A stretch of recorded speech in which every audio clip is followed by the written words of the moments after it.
સાંતલપુરથી મળી રહ્યા છે મોટા સમાચાર। સાંતલપુર તાલુકામાં નવી આંગણવાડીના બાંધકામમાં ભ્રષ્ટાચારનો રમાઈ રહ્યો છે કાળો ખેલ। બાળકોના ભવિષ્ય માટે કરોડો રૂપિયા ખર્ચાયા, પરંતુ કોન્ટ્રાક્ટર ઓછી ગુણવત્તાની કાચી ઈંટો, લોકલ કપચી અને ઓછું સિમેન્ટ વાપરી કામ ચલાઉ બનાવી રહ્યા છે। પાયાના કામમાં ભંગાર જળહળી રહ્યું છે, તો કલ્પના કરો કે કાલે દિવાલો અને છાપરા કેટલા સુરક્ષિત રહેશે। ભ્રષ્ટાચાર અહીં પૂરતો નથી અટક્યો, કોન્ટ્રાક્ટર તો વીજળીની પણ સીધી ચોરી કરી રહ્યા છે। થાંભલા પરથી કનેક્શન ખેંચી આંગણવાડીના કામમાં લાઇટ વાપરી રહ્યા છે। જાણ કરવા છતાં યુજીવીસીએલ હાથ પર હાથ ધરી બેઠું છે, તો શું વીજ ચોરીમાં પણ સાંઠગાંઠ છે? તંત્રની આંખ સામે ભંગાર સામગ્રીથી કામ થઈ રહ્યું છે, છતાં સીડીપીઓ, મામલતદાર, પીડબ્લ્યુડી ઇજનેરો બધા જ મૌન છે।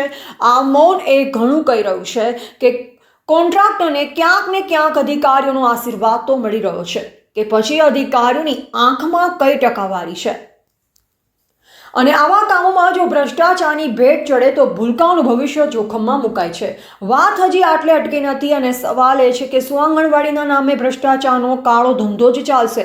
શું તંત્ર આંખ ખોલી કાર્યવાહી કરશે, કે પછી આંગણવાડીનું ભવિષ્ય પણ કાચી ઈંટની જેમ જ તૂટી પડશે? હવે આવનારો સમય બતાવશે કે તંત્ર ક્યારે જાગે છે અને કોન્ટ્રાક્ટર સામે કડક પગલાં ભરે છે કે નહીં। એજીપી ન્યૂઝ ઇન્ડિયા હંમેશા સત્યની સાથે।